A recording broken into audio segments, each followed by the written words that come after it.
Hello friends, एक बार फिर से स्वागत है आपका अपने यूट्यूब चैनल पीके क्लासेस में। दोस्तों, आज हम पढ़ेंगे मध्यकाल में स्वतंत्र राजपूताना का इतिहास। और राजपूताना के अंतर्गत हम पढ़ेंगे मुख्य रूप से मेवाड़ को, और दो और राज्यों को पढ़ेंगे, मारवाड़ और आमेर को। तो दोस्तों, शुरू करते हैं मेवाड़ से, जिसको आधुनिक समय में उदयपुर के नाम से हम जानते हैं। ये संपूर्ण राजपूताना मुख्य रूप से वर्तमान राजस्थान का क्षेत्र था, जिसमें मेवाड़ सबसे प्रमुख प्रांत था। तो शुरुआत करते हैं अपनी मेवाड़ से। दोस्तों, मेवाड़ में गुहिलोत राजपूत राजवंश की स्थापना हुई थी 8वीं शताब्दी में, और इसके सबसे प्राचीन ज्ञात शासक हैं बप्पा रावल। दोस्तों, कई पुस्तकों में देखा है इसमें प्राचीन ज्ञात शासक का नाम बप्पा रावल का मिलता है। संस्थापक शब्द कहीं भी नहीं लिखा है, तो संस्थापक कौन थे नहीं पता। प्राचीन ज्ञात शासक बप्पा रावल हैं, जिन्होंने गुहिलोत राजपूत राजवंश की स्थापना की थी, और ये 8वीं शताब्दी में इन्होंने चित्तौड़ पर अधिकार किया था। पहले हम मेवाड़ की भूमिका जान रहे हैं। देखते हैं कि मेवाड़ कहाँ था, कैसे शुरुआत हुई, कब क्या क्या हुआ, उसके बाद डिटेल में जानेंगे। मेवाड़ की जो प्रारंभिक राजधानी थी वो थी नागदा। ये नागदा राजस्थान में है, एक नागदा एमपी में भी है, ये वो नहीं है, ये राजस्थान वाला नागदा है। मेवाड़ की प्रारंभिक राजधानी नागदा थी। उसके बाद क्या हुआ, दिल्ली के सुल्तान इल्तुतमिश ने जब इस मेवाड़ पर आक्रमण किया, उस समय गुलौद वंशी शासक थे वहाँ के जैत्र सिंह या क्षेत्र सिंह। इन्होंने नागदा के स्थान पर चित्तौड़ को राजधानी बनाया, क्योंकि इल्तुतमिश ने नागदा को तहस नहस कर दिया था, तो नई जगह की जरूरत थी। जैत्र सिंह ने चित्तौड़ को राजधानी बनाया। एक बार फिर से कब राजधानी का परिवर्तन हुआ, 1568 ईस्वी में जब अकबर ने चित्तौड़ पर आक्रमण किया था, तब मेवाड़ के शासक थे राणा उदय सिंह। उस उदय सिंह ने उदयपुर को मेवाड़ की राजधानी बनाया था। तो ये मेवाड़ की 3 राजधानियों के बारे में हमने जाना। सबसे पहले नागदा थी, फिर चित्तौड़ हुई, और उसके बाद उदयपुर हुई। दोस्तों, जब हमने अलाउद्दीन खिलजी को पढ़ा था, तब देखा था कि 1303 ईस्वी में अलाउद्दीन खिलजी ने मेवाड़ पर आक्रमण किया था, और उनके समय मेवाड़ पर शासन था गुहिलोत वंश के शासक रतन सिंह का। और ये रतन सिंह कौन थे, वही पद्मिनी के पति। तो पद्मिनी की कहानी हमने जानी थी। रतन सिंह पर आक्रमण करके अलाउद्दीन खिलजी ने चित्तौड़ पर अधिकार कर लिया था, और कुछ समय ये दिल्ली सल्तनत के अधीन रहा था। कितने समय रहा था, 1316 ईस्वी में अलाउद्दीन खिलजी की मृत्यु हो गई थी। तो 1303 से 1316 ईस्वी तक अलाउद्दीन खिलजी के आधिपत्य में रहा, और 1316 से 1326 ईस्वी तक ये जालौर के एक शासक थे मालदेव सोनगरा। ये चित्तौड़ के प्रशासक रहे। तो ये थी प्रारंभिक मेवाड़ के बारे में थोड़ी थोड़ी जानकारी। इसके बाद शुरू होता है महत्वपूर्ण मेवाड़ का इतिहास। कहाँ से शुरू होता है, राणा हम्मीरदेव से। राणा हम्मीरदेव ने 1326 ईस्वी में चित्तौड़ पर अधिकार करके सिसोदिया वंश की नींव डाली थी। ये कौन सा वंश आ गया, सिसोदिया वंश। इसके पहले मेवाड़ में कौन सा वंश हमने पढ़ा था, गुहिलोत वंश। गुहिलोत वंशी राजपूत थे, ये सिसोदिया वंशी राजपूत हो गए, जिसकी स्थापना की थी राणा हम्मीरदेव ने। तो सिसोदिया वंश का संस्थापक कौन हो गया, राणा हम्मीरदेव। कब की थी इन्होंने, 1326 ईस्वी में। ध्यान से देखते चलना, आज हम वो इतिहास पढ़ने वाले हैं, राजपूताना की कहानी, जिस पर नाज है पूरे देश को। हम्मीरदेव हम्मीरदेव मूलतः कौन थे, ये सिसोदा ठिकाने के जागीरदार होने के कारण, सिसोदा इनका ठिकाना था जहाँ के जागीरदार थे, इसी के नाम पर इनके वंश को सिसोदिया वंश कहा गया। और ये चूंकि राणा शाखा के राजपूत थे, इसलिए इनको राणा भी कहा गया। और इनके बाद इस वंश में जो भी शासक हुए हैं, उन मेवाड़ के सभी शासकों को राणा या महाराणा कहा गया। ठीक है, तो ये राणा शब्द कहाँ से आया ये भी बता दिया, और सिसोदिया वंश कैसे कहा गया वो भी बता दिया। और संस्थापक कौन थे, राणा हम्मीरदेव। हम्मीर देव के समय क्या हुआ? राणा हम्मीर देव ने चित्तौड़ में अन्नपूर्णा देवी का मंदिर बनवाया था। और क्या किया इन्होंने? सिंगोली बांसवाड़ा के एक युद्ध में मोहम्मद बिन तुगलक को परास्त किया था। तो मोहम्मद बिन तुगलक के समय इनका सामना हुआ हम्मीर देव से, और हम्मीर देव ने इस मोहम्मद बिन तुगलक को परास्त किया। इसके बाद शासक होते हैं खेत सिंह या क्षेत्र सिंह, और उसके बाद होते हैं लाखा सिंह या लक्ष्य सिंह। लक्ष्य, लाखा सिंह, क्षेत्र सिंह और खेत सिंह। ये लाखा के समय क्या हुआ? जावर, ये आज भी प्रसिद्ध है, जावर में जस्ता और चांदी की खान है। इन जस्ता और चांदी की खानों का सबसे पहले पता लगाया गया था इन लाखा सिंह, राणा लाखा सिंह के समय में। तो ये बात बिल्कुल ध्यान रखना। लाखा सिंह का जो विवाह हुआ था वो मारवाड़ की राजकुमारी हंसाबाई के साथ हुआ था, और इस विवाह में लाखा के पुत्र चूणा द्वारा किए गए त्याग के कारण इसको मेवाड़ का भीष्म पितामह कहा जाता है। मेवाड़ का भीष्म पितामह, जी हाँ, नया शब्द है, बहुत कम पुस्तकों में मिलता है कि मेवाड़ का भीष्म पितामह भी कोई था। ये चूड़ा थी, और चूंडा ये थे कौन? चूंडा, ये चूंडा थे राणा लाखा के पुत्र। उन्होंने क्या त्याग किया था? सबसे पहले मारवाड़ की राजकुमारी हंसाबाई का विवाह इन चूंडा से ही होने वाला था, चूंडा से। लेकिन चूंडा के स्थान पर हंसाबाई के परिवार वाले चूंडा से विवाह करने के स्थान पर उन्होंने लाखा सिंह को ही ऑफर दिया कि आप राजकुमारी से विवाह कीजिए, और इस शर्त पर कीजिए कि हंसाबाई से जो पुत्र पैदा होगा वही आपके वंश का अगला उत्तराधिकारी होगा। तो चूंडा इस बात पे सहमत हो गए, इन्होंने अपना विवाह करने से इनकार कर दिया, और ये मान लिया कि लाखा और हंसाबाई का जो पुत्र होगा वही अगला उत्तराधिकारी होगा। इसलिए चूंडा को मेवाड़ का भीष्म पितामह कहा जाता है। और जो अगला इनका जो शासक होता है वो होता है राणा मोकल। ये काफी प्रसिद्ध शासक हुआ है मेवाड़ का, राणा मोकल, क्योंकि मोकल का शासनकाल मेवाड़ के बौद्धिक और कलात्मक उपलब्धियों के लिए प्रसिद्ध है। यानी कि ये स्वयं भी विद्वान था, इसने विद्वानों को आश्रय भी दिया, और कलात्मक उपलब्धियां यानी कि इसके समय कई निर्माण किए गए। ये स्वयं विद्वान था, इसने विद्वानों को आश्रय दिया। इसके समय में एक महत्वपूर्ण विद्वान थे कविराज वाणी विलास। कविराज वाणी विलास को इसने आश्रय दिया, और किसको दिया? योगेश्वर भट्ट को। ये दो विद्वान इस मोकल के दरबार में संरक्षण प्राप्त करते थे। दोस्तों, कुछ पुस्तकों में योगेश्वर भट्ट को ही कविराज वाणी विलास की उपाधि दी गई थी ऐसा बताया है, और कुछ पुस्तकों में दोनों अलग अलग नाम लिखे हुए हैं। तो ये बात अगर आपको और क्लियर होती है कहीं से तो मुझे कमेंट में लिखकर जरूर बताएं। फिलहाल आप दोनों नाम याद रखिएगा, क्योंकि ऑप्शन में कुछ भी आता है तो आप लगा सकेंगे, आपका क्वेश्चन गलत नहीं होगा। यानी वाणी विलास और योगेश्वर भट्ट दो लोगों को मोकल ने संरक्षण दिया हुआ था। इस मोकल ने ब्राह्मणों के वेद अध्ययन के लिए एक गुरुकुल की स्थापना की थी। जैसा कि बताया कि बौद्धिक उपलब्धियों के लिए मोकल का शासनकाल विख्यात है। तो ऐसे ही वेदों के अध्ययन के लिए गुरुकुल की स्थापना राणा मोकल ने की थी। राणा मोकल की हत्या की थी एक महपा पवार नाम के व्यक्ति ने। अब ये महपा पवार ने मोकल की हत्या करके देखो और क्या क्या कांड करवा, सुनो। क्योंकि महपा पवार ने मोकल की हत्या करके ये भाग गया मालवा में शरण ली महमूद खिलजी के यहाँ।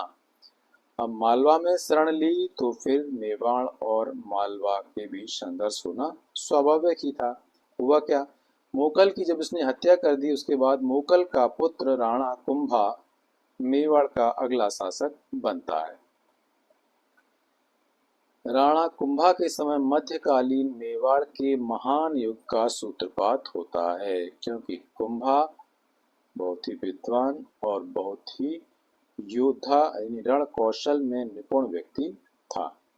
उसने अपने आसपास के क्षेत्रों यानी कि जिनमें कोटा, बूंदी, डूंगरपुर, सारंगपुर, नागौर ये प्रमुख हैं, इन शासकों को अपने मेवाड़ के अधीन कर लिया, और इस तरह मेवाड़ का सीमा विस्तार किया इस राणा कुंभा ने। राणा कुंभा ने प्रसिद्ध कुंभलगढ़ के दुर्ग का निर्माण करवाया, जो कि इसके नाम पर इसका नाम रखा गया है। कुंभा के नाम पर कुंभलगढ़ दुर्ग का नाम रखा गया है। इसका निर्माण कुंभा ने करवाया था। राणा कुंभा के पिता मोकल की हत्या की थी मेहपा पवार ने, और यह मालवा में जाकर इसने शरण ली थी।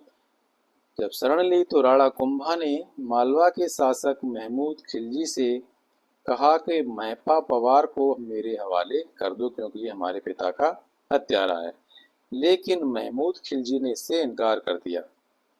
जब इनकार कर दिया तो उनके बीच संघर्ष हुआ और युद्ध की नौबत आ गई।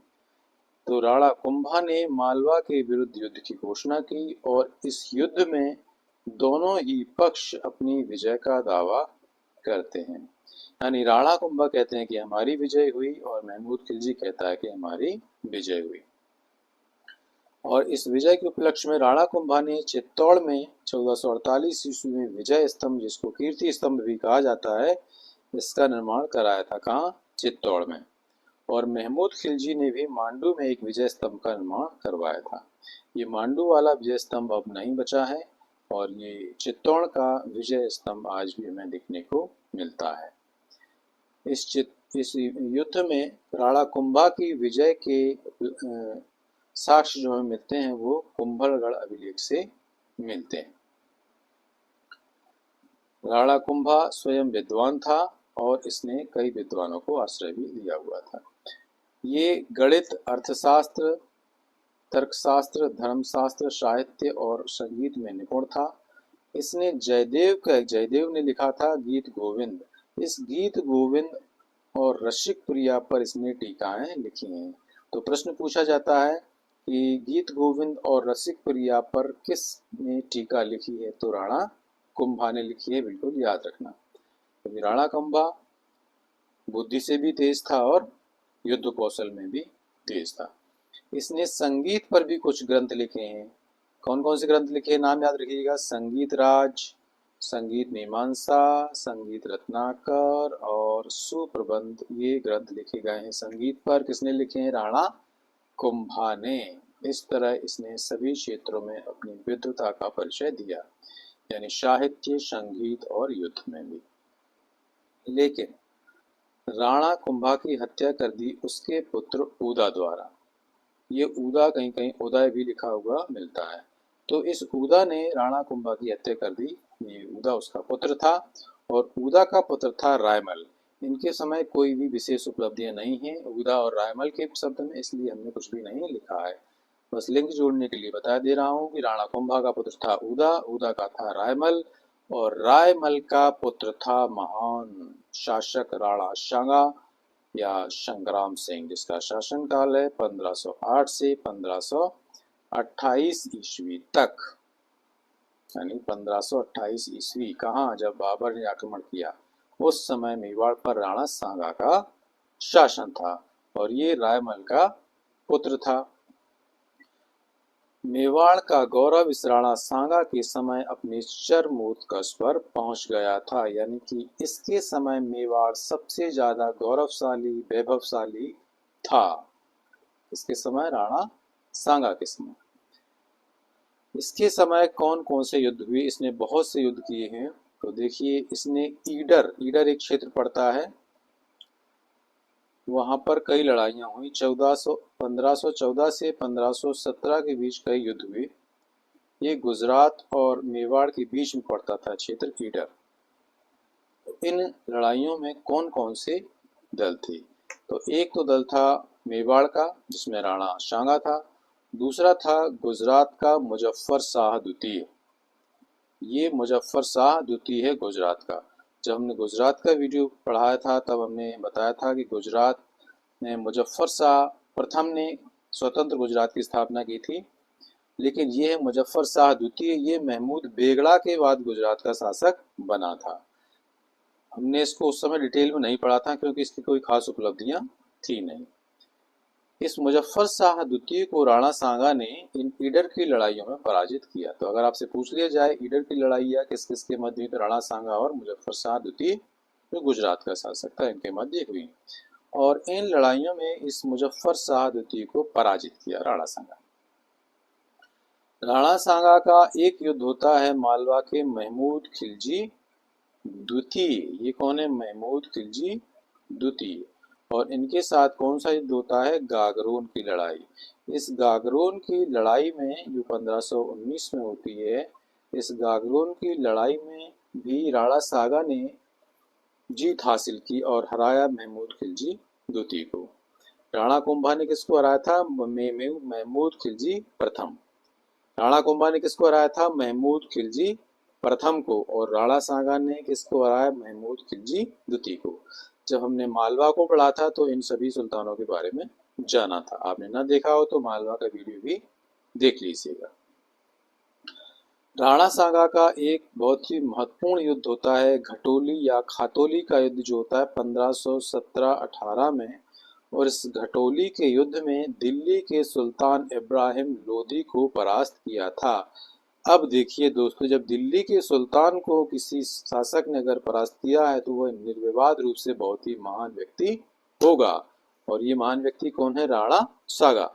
तो राणा सांगा ने दिल्ली के सुल्तान इब्राहिम लोदी को परास्त किया इस घटोली के युद्ध में।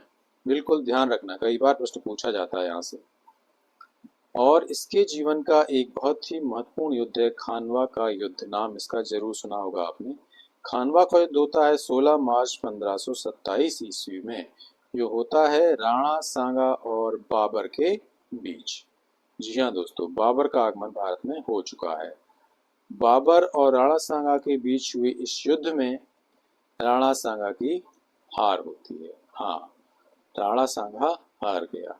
इस युद्ध में राणा सांगा की हार होती है। दोस्तों, राणा सांगा के बारे में हम कुछ और जानते हैं कि राणा सांगा एक असाधारण सैनिक योग्य व्यक्ति था। इसको योद्धा का एक टुकड़ा मात्र कहा जाता था। अब ऐसा क्यों कहा जाता था? यानी योद्धा का एक टुकड़ा, बाकी का टुकड़ा कहाँ है? क्योंकि इस राणा सांगा के शरीर पर तलवारों और भालों के कई निशान थे। और सुनो, इससे भी अधिक, युद्ध में ये अपनी एक टांग, एक भुजा और एक आंख खो चुका था। अब समझ आया? इसीलिए इसको योद्धा का एक टुकड़ा कहा जाता था, क्योंकि इसका शरीर भी कई टुकड़ों में बढ़ चुका था। ये अपनी एक टांग, एक भुजा, एक आंख खो चुका था, और फिर भी यह बड़ी ही योग्यता से युद्ध लड़ता था। राणा सांगा, जी हाँ। इस राणा सांगा के विरुद्ध भी एक षड्यंत्र हुआ और 1528 ईस्वी में इसको षड्यंत्र पूर्वक जहर देकर मार दिया गया। और इसका अंतिम संस्कार हुआ मांडलगढ़, भीलवाड़ा, राजस्थान में। और इस मांडलगढ़ में ही राणा सांगा की छतरी बनी हुई है। तो इस राणा सांगा की छतरी कहाँ बनी हुई है? मांडलगढ़, भीलवाड़ा, राजस्थान में। मेवाड़ का अगला जो शासक होता है, जो महत्वपूर्ण शासक है, राणा उदय सिंह। राणा उदय सिंह द्वितीय। इनका जो शासनकाल है 1537 से 1572 ईस्वी। यानी हुमायूं का शासनकाल भी है इसमें, शेरशाह सूरी का भी है और अकबर का भी इनका शासनकाल शुरू हो जाता है दिल्ली में। और मेवाड़ के शासक कौन है इनके समय? राणा उदय सिंह द्वितीय। ये राणा सांगा के पुत्र थे और मेवाड़ के 53वें राणा थे और सबसे महत्वपूर्ण कि उदयपुर के संस्थापक थे। अभी हमने बताया था जब राजधानी पढ़ाई थी कि 1568 ईस्वी में जब अकबर ने चित्तौड़ पर आक्रमण किया तो राणा उदय सिंह द्वितीय ने उदयपुर को अपनी राजधानी बनाया था। अब थोड़ा डिटेल में पढ़ लेते हैं उसी बात को। इनके समय 1567-68 में मुगल सम्राट अकबर ने चित्तौड़ पर आक्रमण किया और चित्तौड़ की रक्षा की जिम्मेदारी उस समय किसके पास थी? सेनापति जयमल और फत्ता। ये नाम याद रखना, सेनापति जयमल राठौर और फत्ता सिसोदिया। ये दो बहुत ही महत्वपूर्ण सेनापति थे राणा उदय सिंह द्वितीय के। और इन दोनों सेनापतियों ने मुगल सेना का बहुत ही वीरता से सामना किया, लेकिन अंततः इन दोनों सेनापतियों को वीरगति प्राप्त हुई। और वीरगति प्राप्त हुई तो चित्तौड़ पर अकबर का अधिकार हो गया। ये जब हम अकबर को पढ़ेंगे तब फिर से एक बार जानेंगे, तो ये लिंक आप जान सकेंगे कि मेवाड़ पर जब अकबर ने आक्रमण किया तो मेवाड़ का शासक कौन था। इसीलिए मेवाड़ में भी हम इस चीज को पढ़ाई दे रहे हैं। जब चित्तौड़ पर अकबर का अधिकार हो गया तो अकबर ने वहां पर आसफ खां को अपना सूबेदार नियुक्त किया। किसको नियुक्त किया? आसफ खां को। और उदय सिंह वहां से बचकर भाग निकला और उदय सिंह ने उदयपुर को अपनी राजधानी बनाया। इसको बनाया? उदयपुर को अपने ही नाम पर। 1572 ईस्वी में इस राणा उदय सिंह द्वितीय की मृत्यु हो जाती है और उसके बाद शासक बनते हैं महाराणा प्रताप। महाराणा प्रताप का नाम आपने जरूर सुना होगा। बचपन में पढ़ते थे कि महाराणा प्रताप को घास की रोटियां खानी पड़ी थी। अब क्यों खानी पड़ी थी, सुनिए। महाराणा प्रताप का जो शासन काल है वो 1572 ईस्वी से 1597 ईस्वी तक रहा है। लेकिन शासन क्या रहा है, इन्होंने दर दर की ठोकरें खाई हैं।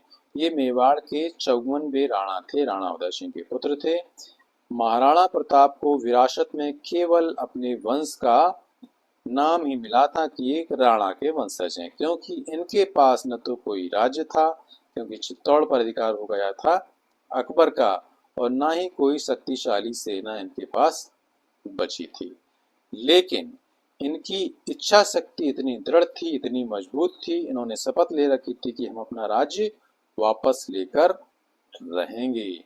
और इस अपनी इच्छा शक्ति के कारण ही मुगलों से इन्होंने जबरदस्त लोहा लिया। उस समय स्थिति क्या थी कि राणा प्रताप के अतिरिक्त सभी राजपूताना के शासक अकबर की अधीनता स्वीकार कर चुके थे। राणा सांगा का भाई था शक्ति सिंह, ये भी अकबर की अधीनता स्वीकार कर चुका था। इनका एक और भाई था राणा प्रताप का सागर, वो भी मुगलों से जाके मिल चुका था। इस तरह शक्ति सिंह और सागर मुगलों से मिल चुके, ये अकेले रह गए महाराणा प्रताप के हम अधीनता स्वीकार नहीं करेंगे और अकबर का डटकर सामना करेंगे। सामना करते हुए बेशक प्राण चले जाए, लेकिन जीते जी अधीनता स्वीकार नहीं करेंगे। फिर अकबर ने अपने ही एक मान सिंह को, मान सिंह अकबर के बहुत ही विश्वास पात्र सेनापति थे, इनको भी अभी हम पढ़ेंगे। इस मान सिंह को राणा प्रताप को राजी करने के लिए भेजा था कि आप हमारी अधीनता स्वीकार करें। लेकिन महाराणा प्रताप ने अकबर की अधीनता स्वीकार नहीं की। जब अधीनता स्वीकार नहीं की तो अकबर की सुलह कुलनीति के तहत, यानी कि या तो ईमानदारी से शांति से हमारी अधीनता स्वीकार करो, अगर नहीं करते हो तो युद्ध के लिए तैयार रहो, यही उसकी नीति थी, वो युद्ध करता था भाई। तो इसी तरह नंबर आ गया महाराणा प्रताप का। युद्ध होना तो स्वाभाविक था जब अधीनता स्वीकार नहीं कर रहे थे। तो राजा मान सिंह जो अकबर की तरफ से लड़े, देखते चलना अकबर की तरफ से कौन लड़ रहे हैं, एक राजपूत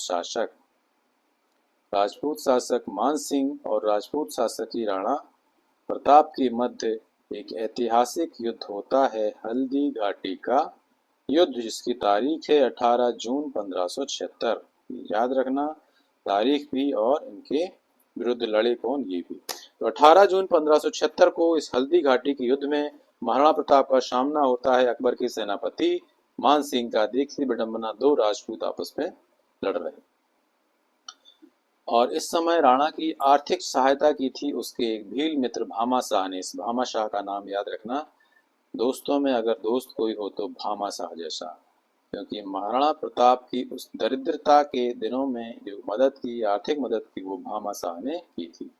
भामा शाह क्या करते थे, अकबर की सेना शिविरों सैनिकों को लूट लेते थे, वहां से जो धन इकट्ठा होता था वो राणा प्रताप को देते थे। दोस्तों मध्य प्रदेश में एक भामा शाह पुरस्कार भी दिया जाता है। जो बड़े व्यापारी हैं जो मध्य प्रदेश को सबसे ज्यादा कर देते हैं उनको भामा शाह का पुरस्कार दिया जाता है, यानी कि वित्तीय सहायता जो देते हैं। ऐसी वित्तीय सहायता दी थी भामा शाह ने महाराणा प्रताप को, जिससे वे अपनी सेना खड़ी कर सके। और उस छोटी सी सेना से महाराणा प्रताप ने अकबर की विशाल सेना का सामना किया, और सामना इस कदर किया कि मुगलों के पांव उखड़ने लगे। लेकिन तभी एक अफवाह फैली कि अकबर स्वयं सेना लेकर महाराणा प्रताप का सामना करने के लिए आ रहा है। इससे क्या हुआ, मुगलों का उत्साह बढ़कर कई गुना हो गया और सैनिकों ने अत्यधिक उत्साह से महाराणा प्रताप की सेना पर हमला किया। फिर क्या हुआ कि राणा प्रताप की सेना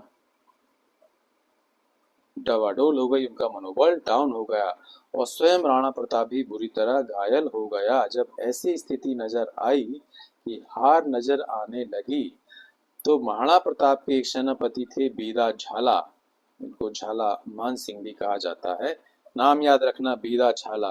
बीदा झाला वो सेनापति था जिसने अपने प्राणों का त्याग किया और महाराणा प्रताप के प्राणों की रक्षा की। कैसे? बीदा झाला ने राणा का शाही छत्र ले लिया और अपने घोड़े पर रखा और इस छद्म भेष में लड़ते रहे। लोगों को लगा कि यही राणा प्रताप हैं और बीदा झाला राणा प्रताप के छद्म भेष में युद्ध लड़ते रहे और वीर गति को प्राप्त हुए और इस तरह महाराणा प्रताप के प्राणों की रक्षा की। महाराणा प्रताप बच निकले किंतु उनके घोड़े चेतक की मृत्यु हो गई। चेतक कौन था? महाराणा प्रताप का घोड़ा। इस घोड़े ने महाराणा प्रताप की बहुत मदद की थी।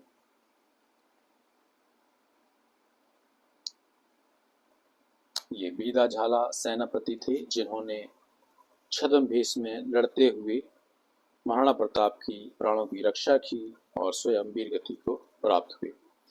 1597 ईस्वी में महाराणा प्रताप की मृत्यु हो जाती।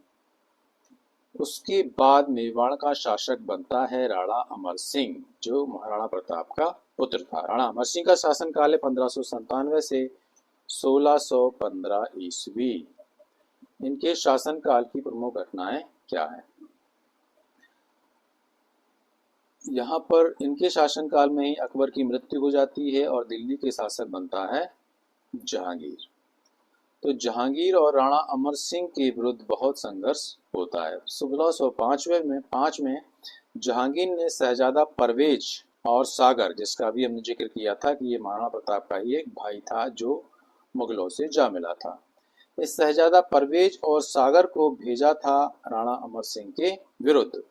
और जब वहां उन दोनों के बीच युद्ध होता है, देवेर का युद्ध, यानी कि मुगल सेना और राजपूतों के बीच इस देवेर का युद्ध होता है। इस देवेर के युद्ध में राणा अमर सिंह की सेना जहांगीर की सेना को पराजित करती है। वैसे तो लिखा है पुस्तकों के यह युद्ध अनिर्णित रहा, लेकिन अगर मुगल सेना जीत नहीं पाई तो एक तरह से मैं तो इसको मेवाड़ की विजय कहूंगा। फिलहाल ये अनिर्णित युद्ध रहा, ऐसा पुस्तकों में मिलता है। उसके बाद जहांगीर शांत नहीं बैठा। जहांगीर ने 1608 में महाबत खां के नेतृत्व में एक सेना भेजी, 1609 में ख्वाजा अब्दुल्ला के नेतृत्व में एक सेना भेजी और 1611 में राजा बसु के नेतृत्व में एक सेना मेवाड़ के विरुद्ध भेजी, लेकिन प्रत्येक बार इसको पराजय का मुंह देखना पड़ा, यानी कि मेवाड़ को ये कोई भी नहीं जीत सके। उसके बाद क्या हुआ? 1614 में शहजादा खुर्रम, जिसको बाद में शाहजहां की उपाधि दी गई थी और ये दिल्ली का शासक बना था, इस खुर्रम को भेजा था शक्तिशाली सेना के साथ और इस सेना ने मेवाड़ में इतनी तहस नहस की कि राणा अमर सिंह के जो सलाहकार थे, सामंत थे, उन्होंने इसको सलाह दी कि राणा जी अब मुगलों से पार पाना मुश्किल है, अतः बेहतर है कि संधि कर ली जाए। परिणाम स्वरूप मुगलों और मेवाड़ के बीच एक संधि होती है। 5 फरवरी 1615 को एक महत्वपूर्ण संधि होती है। इस संधि से क्या हुआ?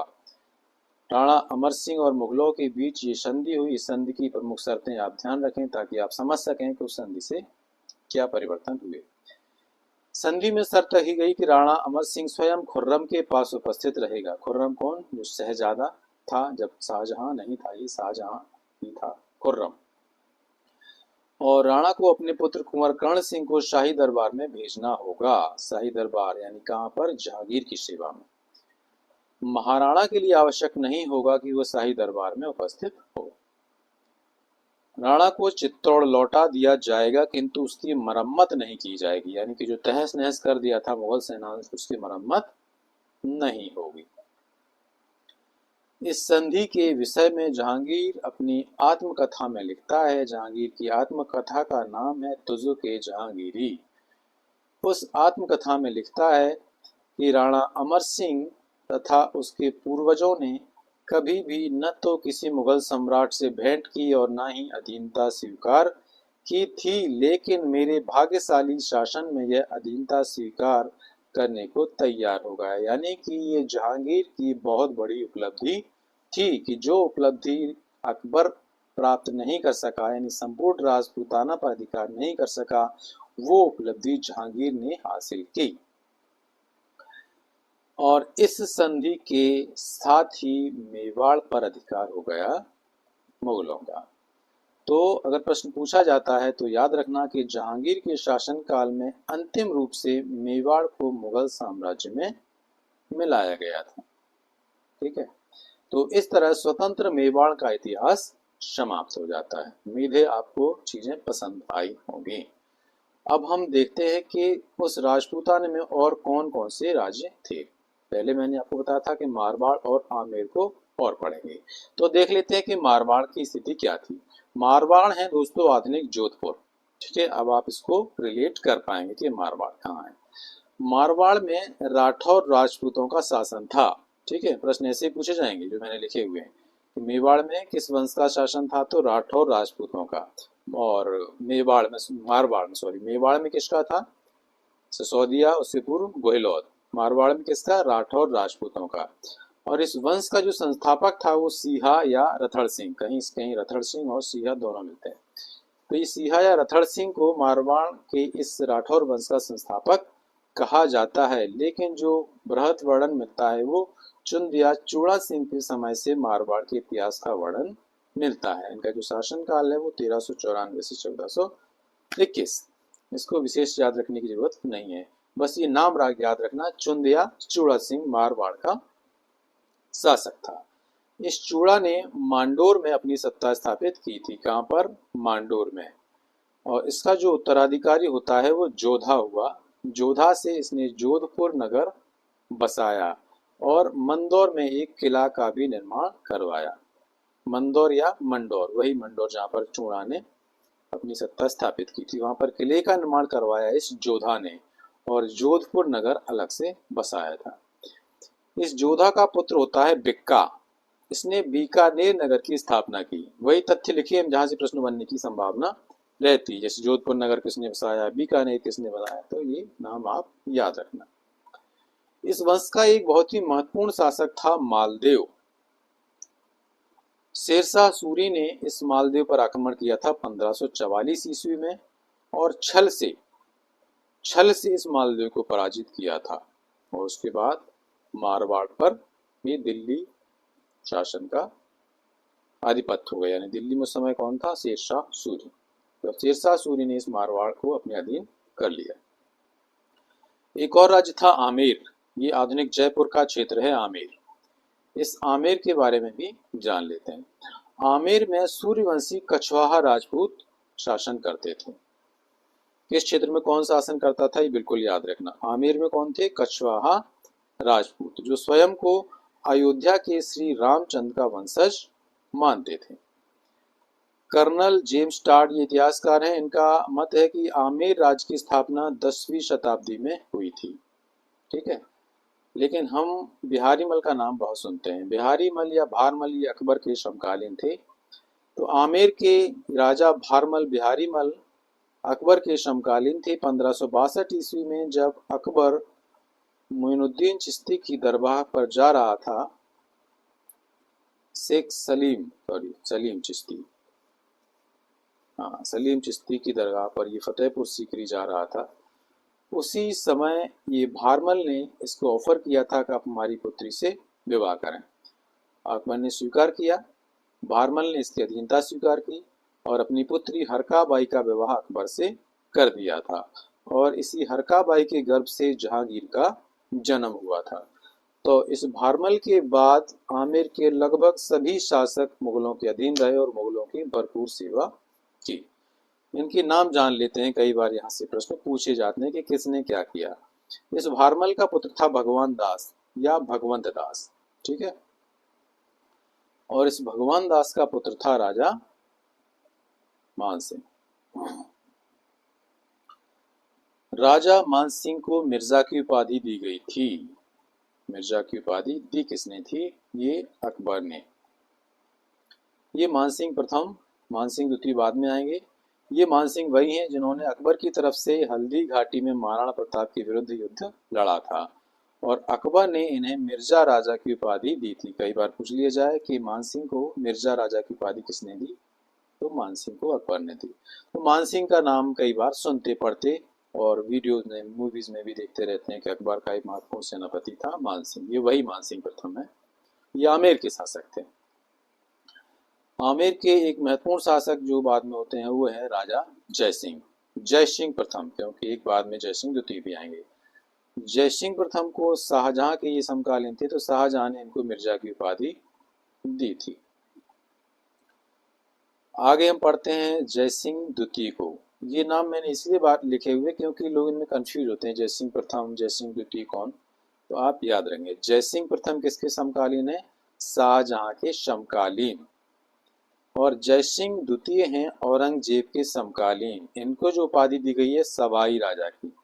जयसिंह प्रथम को मिर्जा राजा की उपाधि दी है और उपाधि दी है शाहजहां ने, और जयसिंह द्वितीय है इनको उपाधि दी है सवाई राजा की, और इस सवाई राजा की उपाधि इनको दी है औरंगजेब ने। सवाई, सवाई शब्द यानी कि सवा, सवा शब्द का अर्थ क्या होता है? एक पूरा और एक चौथाई और उसमें मिला दिया जाए तो सवा उसको कहते हैं।